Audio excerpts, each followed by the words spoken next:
അഹമ്മദാബാദിൽ അപകടത്തിൽപ്പെട്ട വിമാനത്തിന്റെ അവശിഷ്ടങ്ങൾ താഴെ ഇറക്കുകയാണ്. ക്രെയിൻ ഉപയോഗിച്ച് ഹോസ്റ്റലിന് മുകളിൽ നിന്നാണ് ഈ അവശിഷ്ടങ്ങൾ താഴേക്ക് ഇറക്കിയത്. പൂർണ്ണമായും നീക്കം ചെയ്തതിന്റെ ഏറ്റവും നിർണായകമായ ദൃശ്യങ്ങളാണത്. അത് ഏകദേശം 4 മണിക്കൂറോളം എടുത്ത് അവർ കൃത്യമായി ക്രെയിൻ ഉപയോഗിച്ച് കയറെല്ലാം ടൈ ചെയ്ത് വളരെ ശ്രദ്ധയോടുപൂർവ്വം നടത്തിയ ഒരു ഓപ്പറേഷനാണ്. അത് ഏറെക്കുറെ പൂർത്തിയായിട്ടുണ്ട്. ഇപ്പോഴും അവിടെ നിന്ന് താഴെ ഇറക്കി നിലത്ത് വെച്ചിരിക്കുകയാണ് ഈ വിമാനത്തിന്റെ ബാക്കി ഭാഗം.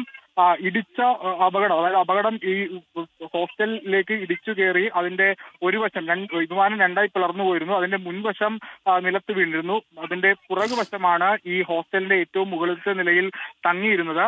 അതാണ് ഇപ്പോൾ താഴെ ഇറക്കിയിരിക്കുന്നത്. അത് അന്വേഷണവുമായി ബന്ധപ്പെട്ടൊക്കെ ഏറ്റവും നിർണായകമായ ഭാഗം ആകുമെന്ന കാര്യത്തിൽ തർക്കമില്ല. പ്രത്യേകിച്ച് കേന്ദ്ര ഏജൻസികളും വിദേശത്തു നിന്നടക്കം ഏജൻസികളും ഒക്കെ വിമാനാപകടവുമായി ബന്ധപ്പെട്ട അന്വേഷണമൊക്കെ നടത്തുന്നുണ്ട്. അപ്പോൾ ഈ അവശിഷ്ടങ്ങളിലൊക്കെ വിശദമായ ഒരു പരിശോധനയൊക്കെ നടത്തും. അതുകൊണ്ട് ഇത് എത്രയും ശ്രദ്ധാപൂർവം ഇവിടെ നിന്ന് മാറ്റാനുള്ള നടപടിയാണ് അടുത്തതായി സ്വീകരിക്കുക. എന്തായാലും ആ വിമാനത്തിന്റെ ബാക്കി ഭാഗം താഴെ ഇറക്കിയിട്ടുണ്ട്. അത് ഏറ്റവും പ്രധാനപ്പെട്ട മറ്റൊരു കാര്യമുള്ളത്, ഈ ഹോസ്റ്റൽ പൂർണ്ണമായും ബലക്ഷയം സംഭവിച്ചിട്ടുണ്ട്. ഇനിയും അത്തരത്തിൽ വിമാനം അവിടെ ഇരുന്നാൽ ഈ ഹോസ്റ്റൽ പൂർണ്ണമായും, അതൊരു വലിയ ഹോസ്റ്റലാണ്, അത് പൂർണ്ണമായും ഇടിഞ്ഞ് മറ്റിടങ്ങളിലേക്ക് വീഴും. തൊട്ടടുത്ത് വേറെ താമസിക്കുന്ന ഹോസ്റ്റലുകളൊക്കെ ഉണ്ട്. അപ്പൊ അവർക്കടക്കം ബുദ്ധിമുട്ടുണ്ടാകും. ആ ഒരു പശ്ചാത്തലത്തിൽ കൂടിയാണ് അടിയന്തരമായി ഇത് നീക്കം ചെയ്യാനുള്ള നടപടി സ്വീകരിച്ചത്.